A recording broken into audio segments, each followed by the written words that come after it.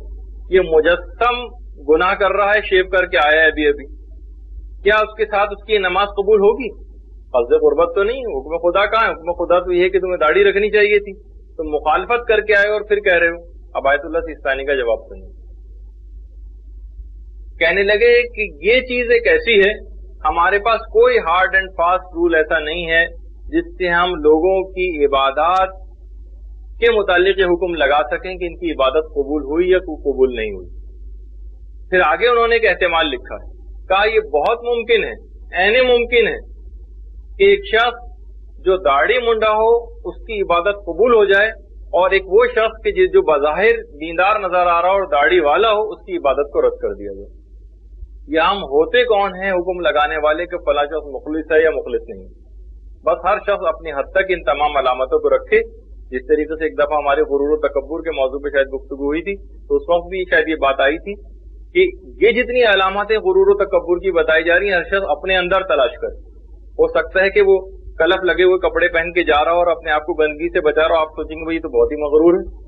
جی نہیں، وہ عادتاً ایسا کر رہا ہے، وہ نفاست پسند ہے، وہ مغرور نہیں. آپ نے کیسے سوچ لیا اس کو؟ تو خیر اسی انداز سے صفت اخلاص کے اندر بھی آپ کو اس بات کا خیال رکھنا ہے. اب آ جائیے کون سے ایسے طریقہ کار اختیار کیے جائیں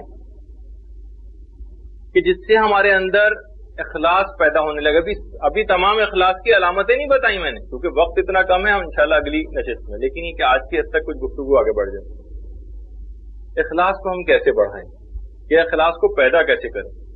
جو سب سے پہلا طریقہ ہے جس کو ہم اکثر جب کبھی اس قسم کے طریقہ کار بیان ہوتے ہیں تو لوگ سوچتے ہیں کہ بھائی یہ تو کوئی ایسا خاص طریقہ نہیں ہوا.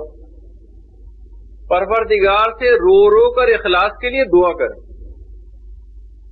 اور ایک بات اور بھی کہی گئی ہے کہ یہ جو آپ کو دعا کرنی ہے یہ مولائے کائنات علی ابن ابی طالب کے وسیلے سے کریں.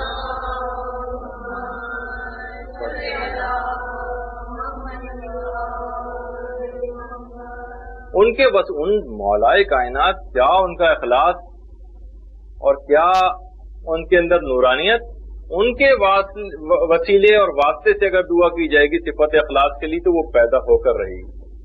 بلکہ ایک دفعہ مولا کی ایک بڑی عجیب و غریب حدیث، ایک دفعہ پیغمبر اسلام کے پاس آیا اور کہا کہ یا رسول اللہ آپ خدا سے سفارش کر دیجئے کہ پروردگار میری مغفرت کر دے. کیسا عجیب و غریب سوال ہے.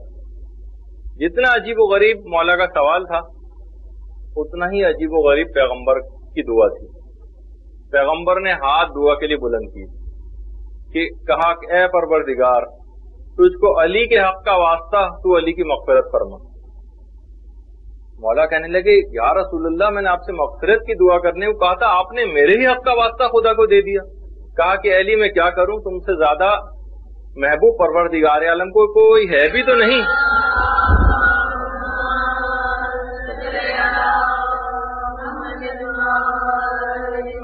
کہ میں اس کے وسیلے سے دعا کرتا. تو بہرحال ایسی شخصیت آپ کے پاس موجود ہے، اس کے وسیلے سے جو اخلاص کے کمال تک پہنچا ہوا ہو اس کے وسیلے سے اگر آپ دعا کریں گے تو کیوں دعا قبول نہ ہو. یہ پہلا ایک طریقہ ہے جس پہ ہم بہت وقت کم دے رہے ہیں، لیکن یہ کہ آپ خود اس کے اندر سے پھول بوٹے جو ہے وہ پیدا کریں. اچھا دوسری چیز، دوسرا طریقہ، اور یہ طریقہ بتایا ہے شہزادی کونین حضرت فاطمہ الزہرا سلام اللہ علیہ.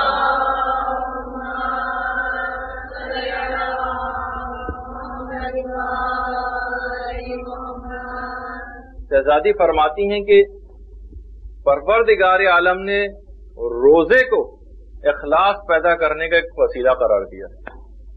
انسان اگر روزے رکھنا شروع کر دے، کم سے کم ایک مہینے میں 3 روزے، ویسے تو پیر اور جمعرات ہر ہفتے کے لیے بھی بات آئی ہے، لیکن اگر کم سے کم ایک مہینے میں 3 روزے بھی رکھے تو جو جہاں صفت اخلاص پیدا ہوگی جہاں اتنے اور فائدے ہوں گے. ایک فائدہ اور روایت میں بتایا گیا ہے کہ اس سے دلوں کے وسوسے اور شکوک و شبہات زائل ہو جاتے ہیں. ایک مہینے میں اگر کوئی بھی شخص 3 روزے رکھے گا تو بہرحال روزہ ایک ایسی چیز ہے جس کے اندر جس کو انسان کرتا رہے تو ہر